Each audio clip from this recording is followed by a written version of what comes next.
Away pamilya ang tinitingnang motibo ng PNP sa pamamaril sa dalawang pasahero sa loob ng bus sa Nueva Ecija kahapon. Ang sospek, ang mismong anak ng babaeng biktima. Ang detalye sa report ni Mar Gabriel.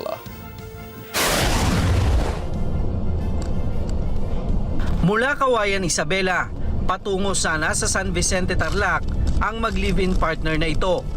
Pagdating sa bahagi ng Karanglan, Nueva Ecija, dalawang lalaki ang tumayo sa bus. Biglang bumunot ng baril at saka pinagbabaril ang mga biktima. Agad na bumaba ang mga sospek na sinasabing naglakad patungo sa ilog. Itong ating mga suspect ay sumakay naman sa may bandang Bayumbong, Nueva Vizcaya.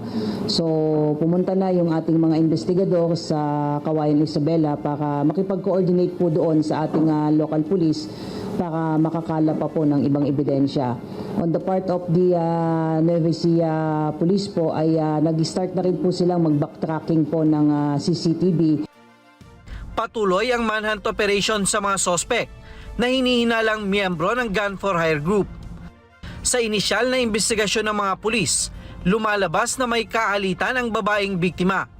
Ang pangunahing person of interest, ang kanyang mismong anak. Apparently, yung sasakyan po ng biktima ay kinuha po nitong kanyang anak that led to the filing po ng criminal case. So kung ito bang kaso na ito would lead na para humantong sa ganito na planuhin ang pagpatay sa kanyang sariling ina.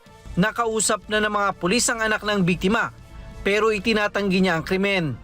Patuloy ang pangangalap ng karagdagang ebidensya para tuluyang maresolba ang kaso.